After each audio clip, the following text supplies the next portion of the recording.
Di video kali ini kita akan membuat sebuah ranjau laut seperti yang kita lihat sekarang ini. Dan yang membuat tutorial ini spesial adalah kita akan memakai trik ya. Trik yang mungkin jarang-jarang teman-teman gunakan, yaitu menempelkan tonjolan-tonjolan yang bercahaya ini tanpa menggunakan particle system. Oke? Tanpa panjang lebar, kita langsung saja ke Blender. Alright, so kita sudah ada di dalam Blender dan saya akan menempatkan referensi saya di pojok kiri atas. Oke, seperti ini. Seperti biasa kita akan menghapus kedua objek ini dan juga ini, dan kita akan menambahkan UV sphere. Oke. Di sini saya akan tetap menggunakan jumlah vertices seperti ini. Oke. Saya akan shade smooth. Lalu jangan lupa untuk menggunakan auto smooth jika hasilnya kurang baik. Dan mungkin di sini saya akan membuat materialnya terlebih dahulu. Kita pergi ke bagian shading, lalu new. Saya di sini saya beri nama rust gitu ya. Oke.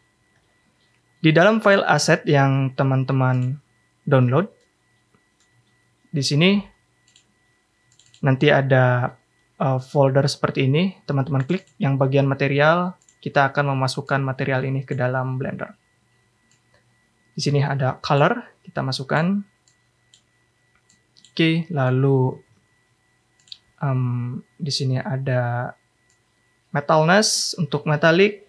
Lalu ada roughness dan juga ada normal. Oke. Kita ke bawahkan ini dulu. Untuk metallic di sini, tekstur metallic kita ganti color space-nya menjadi non-color. Kita masukkan ini ke metal. Lalu di sini ada roughness, kita juga akan menggunakan non-color. Kita masukkan ke roughness seperti ini. Lalu yang terakhir kita akan memasukkan tekstur normal map kita. Oke, untuk tekstur normal map kita tentu membutuhkan yang namanya converter normal map. Oke, kita masukkan normal ke normal. Kita tidak perlu untuk mengunwrap objek sphere kita karena secara default ini sudah terunwrap ya. Oke, lalu satunya lagi saya akan membuat kita lihat light gitu ya. Untuk light saya biarkan dulu untuk sekarang, tidak akan saya apa-apakan. Kita lanjut untuk modeling yang ini ya, tonjolannya. Oke. Di sini saya akan menggunakan silinder. Mungkin saya akan sedikit mengurangi nilai jumlah verticesnya menjadi 16. Oke. Lalu kita scale down. Oke. Kita perbesar sedikit. Oke, kira-kira seperti ini. Oke. Di sini jika kita lihat pada bagian bawahnya agak sedikit pendek ya, seperti ini. Lalu kita insert, lalu kita extrude lagi ke atas. Oke. Lalu jangan lupa untuk shade smooth. Pada bagian edge sebelah sini, kita melihat agak sedikit smooth ya. Di sini pasti ada bevel. Jadi oleh sebab itu kita akan menggunakan bevel. Pada edit mode saya akan pergi menggunakan edge select. Kita seleksi kedua edge ini, lalu teman-teman Ctrl B. Lalu kita scroll ke atas, nanti akan terlihat seperti ini. Oke. Oke. Kita akan reset rotasi dan skalanya. Kemudian untuk menambahkan pencahayaan di sini ada dua. Saya akan membuat ini di sini ya. Saya menggunakan loop cut. Kemudian Ctrl B kita turunkan, kita akan menggunakan 2 loop cut saja. Kita agak sedikit beri jarak di sini ya, karena nanti akan saya kasih tahu kenapa kita memberi jarak di sini, tidak menempelkannya ke bawah. Oke, seperti ini, kurang bawah. Oke. Kemudian kita akan extrude, tapi sebelum saya melakukan extrude ini ke dalam, saya akan ganti pada transformation orientation ini dari global ke normal. Kita melakukan tekan E lalu S. Nanti akan terlihat seperti ini. Sedikit saja. Oke. Ini nanti bagian cahayanya. Oke.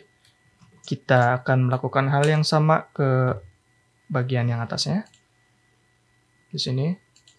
Atau saya mungkin ini yang nggak terlalu, sorry. Oke, sedikit saja ya. Kita kembali lagi ke sini. Saya akan melakukan hal yang sama, kira-kira seperti ini. Lalu teman-teman extrude scale ke dalam. Oke. Sekarang kita akan memasukkan tekstur rush dan juga cahayanya ke dalam objek ini. Tapi sebelum itu kita akan melakukan unwrapping. Di sini kita pergi ke UV editing, lalu kita pergi ke object mode, edit mode, dan pastikan teman-teman sudah mereset rotasi dan skalanya ya. Jika belum, kita Ctrl A, lalu rotation and scale, maka rotasinya 0, skalanya 1. Jika sudah seperti ini, teman-teman pergi ke edit mode, seleksi semuanya, lalu UV, pilih Smart UV Project. Oke, ini sebelum kita melakukan unwrap, dan ini adalah sesudah kita melakukan unwrap. Setelah kita melakukan unwrap, kita akan memasukkan teksturnya ke dalam objek kita. Di sini saya akan menggunakan rust dan juga add slot dan light. Oke. Bagian rust kita sudah mengapply-nya, tinggal kita memasukkan yang tekstur light-nya saja. Oke, untuk preview mungkin saya akan menggunakan render Eevee di sini. Teman-teman bisa klik and render. Lalu agar pencahayaan ini lebih baik, saya akan mengganti scene world ini menjadi mungkin kita lihat studio light ya.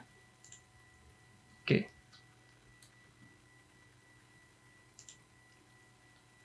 Oke, mungkin strength-nya kita turunkan sedikit. Oke, perfect.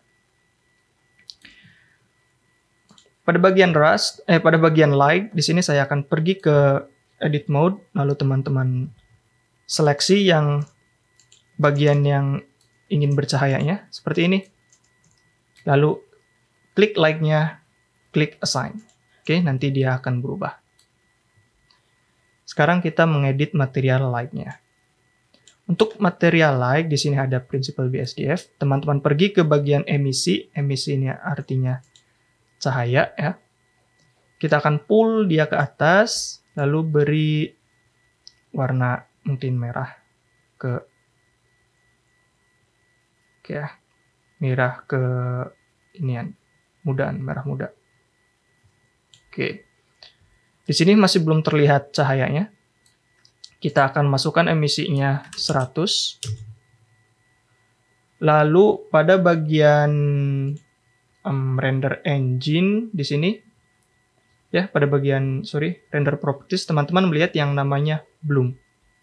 Jadi ketika kita cek, maka teman-teman bisa melihat efek merahnya sudah ter-apply.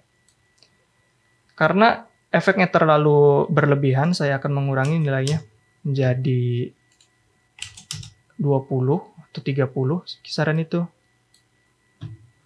Lalu setelah itu kita pergi ke layout lagi. Oke. Di sini triknya, teman-teman. Di sini triknya. Kita tidak akan menggunakan particle system untuk menempatkan ini ke dalam objek bolanya. Dan kita juga tidak akan menggunakan pendekatan manual ya, kayak misalkan ini geser untuk menempelkannya, lalu rotasi seperti ini. itu akan membutuhkan waktu yang sangat lama. Jadi oleh sebab itu, kita akan menggunakan snapping. Snapping di dalam Blender itu agak sedikit tricky sebenarnya. Untuk mengaktifkan snapping, di sini teman-teman melihat ada icon seperti magnet, teman-teman klik, ini adalah snap. Jadi ketika kita mengklik ini dan biru, maka dia sudah aktif ya, dia sudah snap ke vertex. Di sini ada beberapa opsi snap. Kita bisa snap ke increment. Increment ini adalah titik-titik yang ini. Ya. Lalu ada vertex. Vertex itu yang mana? Yang titik-titik ini ya teman-teman. Nah ini adalah vertex. Lalu di sini ada edge. Edge itu garis. Lalu ada face. Di sini kita menggunakan face. Oke. Akan tetapi meskipun kita menggunakan face dan teman-teman di sini, dia nge-snap tapi tidak mengikuti arah surface dari bolanya ya. Jadi oleh sebab itu, agar si tonjolan ini mengikuti arah surface dari bolanya, maka di sini teman-teman melihat ada yang namanya align rotation to target. Oke. Kita klik, kita lihat efeknya, dia masih seperti ini. Oke. Sebelum saya lebih lanjut, di sini saya akan menurunkan posisi dari originnya yang semula di sini, lebih ke bawah mungkin ada di sini. Caranya teman-teman klik objeknya, lalu pada bagian option di sini, teman-teman klik origin. Lalu tekan G untuk grab, tekan G lalu Z, maka dia akan berpindah. Oke? Lalu kita nonaktifkan lagi. Oke, sekarang kita lihat perbedaannya. Oke, di sini sama saja. Lalu bagaimana caranya agar ketika dia menempel pada origin ini, dia akan berhenti, tidak sampai tembus ke bagian sini-sininya juga. Caranya, pada bagian snap, oke, di sini ada align rotation to target. Pada snap width-nya, teman-teman ganti dari closed menjadi center. Oke. Maka setelah kita merubah ini ke center, lalu kita grab, maka dia akan mengikuti surface daripada bolanya. Berdasarkan kedalamannya itu yang origin. Oke. Jika teman-teman originnya berada di tengah-tengah, seperti ini, oke, maka ketika kita melakukan snapping, bagian ini ke bawah itu akan tenggelam. Sorry. Oke, seperti ini ya, tenggelam. Maka oleh sebab itu, agar tidak tenggelam, kita akan menurunkan origin ini ke sampai sini saja. Oke.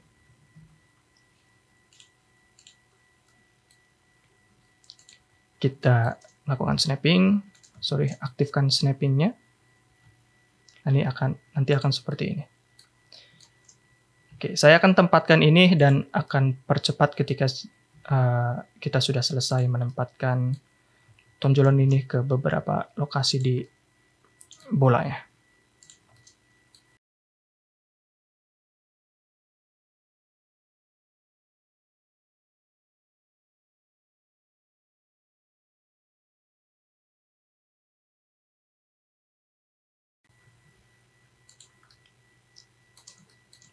Oke ya, kita sudah selesai untuk menempatkan beberapa tonjolan ke dalam bolanya. Sekarang saatnya kita render preview, nanti akan terlihat seperti ini. Oke, nanti akan terlihat seperti ini. Selanjutnya kita akan membuat rantainya. Untuk membuat rantai, di sini cukup sederhana. Saya akan pergi ke solid mode, lalu saya akan menggunakan cube dulu di sini. Oke, kita perkecil cube-nya.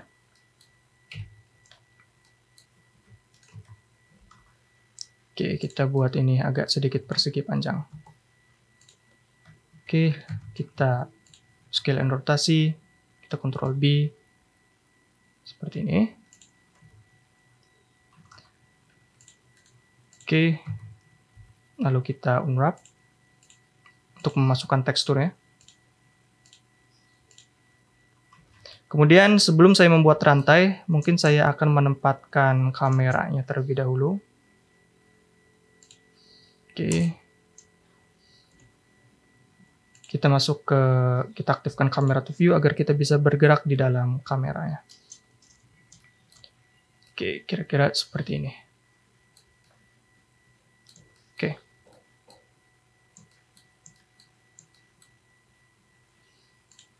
Di sini saya akan hapus bagian tonjolan yang sebelah sini, atau mungkin ya saya akan hapus. Dan saya akan gunakan itu sebagai landasan untuk rantainya. Oke, kira-kira seperti ini. Oke. Saya akan sedikit organisir di sini karena sedikit kacau. Oke, kita main. Oke, kira-kira seperti ini. Untuk membuat rantai, kita akan menggunakan silinder. Saya akan menggunakan sedikit vertices, mungkin 10 saja di sini, karena tidak akan begitu terlihat. Oke, saya akan isolasi dengan menekan numpad slash pada keyboard. Oke, kira-kira seperti ini ya. Saya akan pendekkan ini ke bawah. Oke. Untuk membuat dia melengkung, seperti ini, kita menggunakan spin. Kita pergi ke edit mode, lalu teman-teman bisa melihat ada opsi spin di sini. Oke. Kita akan originnya pindahkan ke tengah, lalu kita klik spin lagi. Kita akan ganti rotasinya dari Z ke X. Oke. Lalu teman-teman ganti posisi dari 3D kursornya. Nanti dia akan berpindah. Oke, seperti ini. Lalu teman-teman tarik seperti ini. Oke. Oke ya. Jika sudah selesai, kita kembali lagi ke sini, lalu sedikit meratakan ininya. Lalu tekan extrude. Oke. Kita pergi ke edit mode. Kita uncheck ininya karena sudah tidak perlu. Kita akan sejajarkan garis yang ini dengan yang ini. Kita G, arah sumbu Z, lalu dekatkan.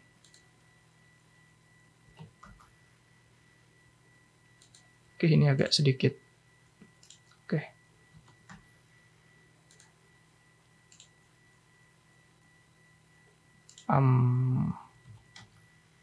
Oke ya, seperti ini. Kita shade smooth seperti biasa.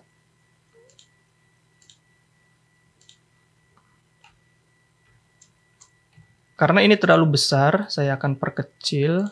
Mungkin kira-kira seperti ini. Lalu kita pergi ke kamera mode untuk melihat posisinya.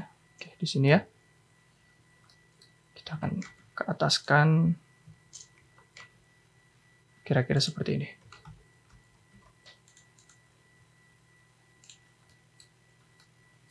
Oke.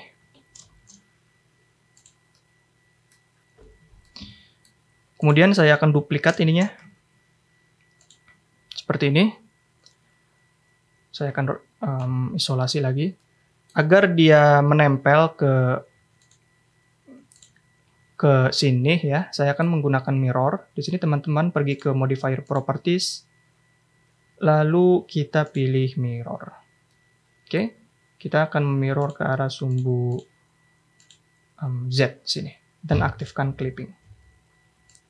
Kita akan seleksi ininya, lalu kita akan turunkan.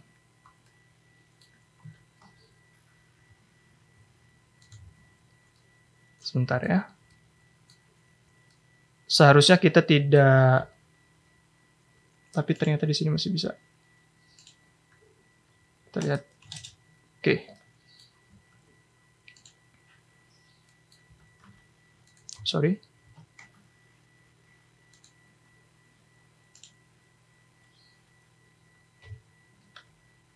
Saya akan pindahkan originnya ke atas. Seperti ini, lalu aktifkan Z. Oke.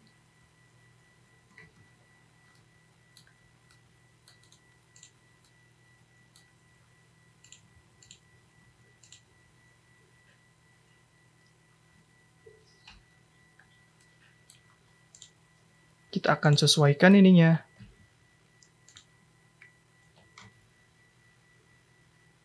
Nanti akan terlihat seperti ini. Kemudian saya akan duplikat, atau mungkin saya akan menggunakan array di sini. Lalu nolkan saja Z-nya 1, negatif 1. Lalu sedikit ke atas. Oh, tunggu. Saya akan shift D seperti ini, lalu rotasi. Oke.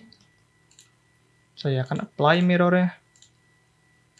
Lalu saya akan gabungkan kedua rantai yang ini dengan menekan Ctrl J. Lalu saya akan mengarray yang ini. Oke, ini dia. Oke. Jadi ketika kita menambah nilai count-nya di sini, maka akan bertambah. Oke. Seperti itu. Yang ini sudah kita unwrap dan teksturnya juga sudah ras, sedangkan yang ini belum kita unwrap. Oke, kita unwrap sebentar. Yang ini juga kita unwrap.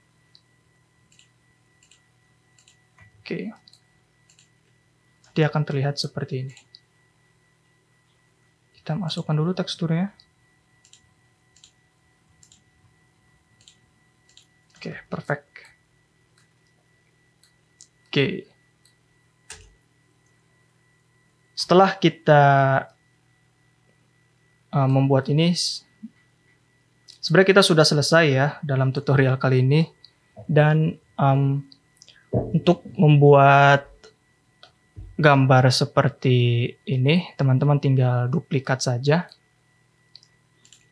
Caranya, ini pada folder collection, teman-teman klik, lalu duplikat collection. Oke, nanti ada main 1, teman-teman select object, lalu bisa dipindahkan sesuai dengan kebutuhan. Jika tinggi di sini, misalkan, kita di sini misalkan ya, agak sedikit ke belakang.